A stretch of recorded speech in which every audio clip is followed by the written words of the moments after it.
Hello viewers, नमस्कार। आप जानते होंगे कि महाभारत में भगवान श्री कृष्ण ने जब अर्जुन को गीता का उपदेश दिया तो उसी उपदेश के दौरान भगवान श्री कृष्ण ने अपना विश्व रूप अर्जुन को दिखाया था।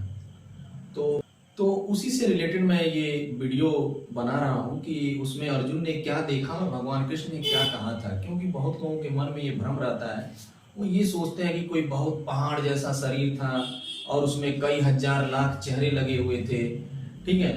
तो उसको लोग समझ जाते हैं कि ये विश्व रूप है। अब वैसे तो गीता में भगवान कृष्ण ने कहा है कि मेरा स्वरूप जो है निराकार है, लेकिन अब निराकार को टीवी में कैसे दिखाया, जैसे हवा को टीवी में कैसे दिखाया जाए, ठीक है। गर्मी को टीवी में कैसे दिखाया जाए, तो जैसे हवा को टीवी में नहीं दिखाया जा सकता, ऊर्जा को टीवी में नहीं दिखाया जा सकता। ऊर्जा को और हवा को दिखाना हो तो उसको दूसरे तरीके से दिखाया जाएगा। जैसे मान लो हवा को दिखाना हो तो उसके लिए ये दिखाना पड़ेगा कि पेड़ के पत्ते उत्ते हिल रहे हैं या झुक रहे हैं उसकी डालियां, तो उससे हमको लगेगा कि हवा चल रहा है। तो लोगों के मन में बहुत कंफ्यूजन होता है, तो इससे रिलेटेड मैंने सोचा कि एक वीडियो बनाया जाए जिससे लोगों का कंफ्यूजन दूर हो। तो गीता में एक श्लोक है, भगवान कृष्ण ने कहा है, वो श्लोक आप पहले सुनिए। तो श्लोक ये है कि न तू मां शक्य से द्रष्टुम ने नैव स्वचक्षुषा दिव्यम ददामि ते चक्षु पश्य में योग में स्वरम। अर्थ इसका ये है कि हे अर्जुन, तुम मुझे अपने इस प्राकृतिक नेत्रों से नहीं देख सकते और इसलिए मैं तुमको दिव्य नेत्र प्रदान कर रहा हूं जिससे तुम हमको देखोगे।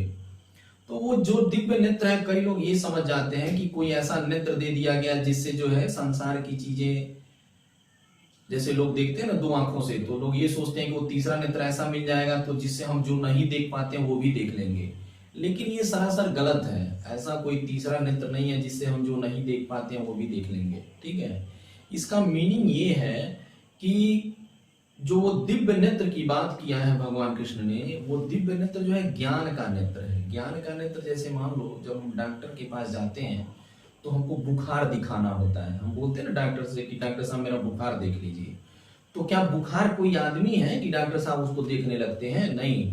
बुखार को देखने के लिए वो क्या करते हैं, बुखार का सिम्टम देखते हैं, ठीक है। सिम्टम जैसे वो हाथ को टच करके देखेंगे, अगर गर्म है तो गर्मी होना बुखार का संकेत है कि चलो शरीर गर्म है और फिर इसको ठंडक लग रही है, या और जो सिम्टम होते हैं उन सिम्टम को देख के ये पता किया जाता है कि बुखार है, ठीक।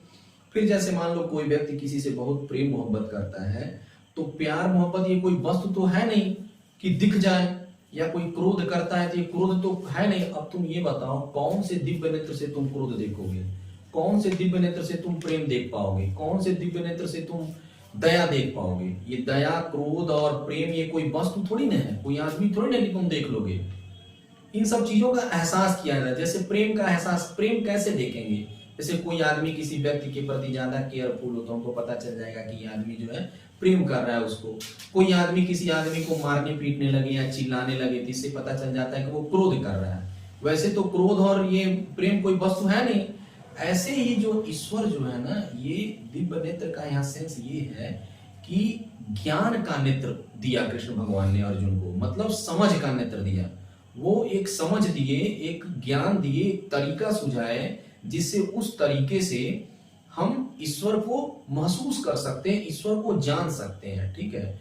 इसी गीता में भगवान कृष्ण ने कहा है कि मेरा स्वरूप निराकार है, मतलब हमारा कोई रूप रंग आकार नहीं है। तो हमारी आंख किसको देखती है? रूप को देखती है, रंग को देखती है, आकार को देखती है।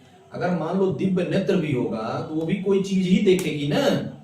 तो जब ईश्वर का रूप ही नहीं है, जब ईश्वर का रंग नहीं है, तो फिर वो दिव्य नेत्र क्या देखेगा? ईश्वर का रूप नहीं है तो फिर दिव्य नेत्र क्या देखेगा? तो वो जो दिव्य नेत्र है वो ज्ञान का नेत्र है, वो समझ का नेत्र है। गीता में ही कई जगह जो पश्य वर्ड आया है, तो अगर आप डिक्शनरी खोल के या गूगल पे देखेंगे तो पश्य का एक मीनिंग जानना भी होता है। पश्य मतलब सिर्फ देखना नहीं होता, पश्य का एक अर्थ जानना भी होता है। तो यहाँ सेंस जानने से है कि हम कैसे अपने बुद्धि के द्वारा, अपने समझ के द्वारा ईश्वर का एहसास कर सकते हैं, ईश्वर को जान सकते हैं, ठीक है। तो आज के भी समय में अगर हम किसी ऐसे तत्ववेत्ता को जाने जो ब्रह्म का साक्षात्कार किया हो, उसके द्वारा हम भी वो दिव्य नेत्र ले सकते हैं। दिव्य नेत्र मतलब ज्ञान का नेत्र, समझ का नेत्र। और आज के डेट में भी हम ईश्वर को समझ सकते हैं, जान सकते हैं, उसका एहसास कर सकते हैं। तो ये जो दिव्य नेत्र है कोई ऐसा आंख नहीं है जिसके द्वारा हमको कोई आकार और शरीर दिखने लगे। और जो टीवी वाला विराट स्वरूप है वो टीवी की अपनी मजबूरी है। टीवी जो है निराकार स्वरूप को नहीं दिखा सकता, समझ गए।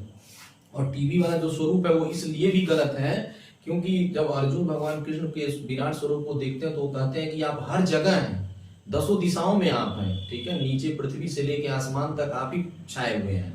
तो ये बताओ कोई शरीर हर जगह नहीं हो पाएगा, ठीक है। अगर कोई चेहरा कोई शरीर लेंगे तो कहीं ना कहीं इस यूनिवर्स में स्पेस बच जाएगा।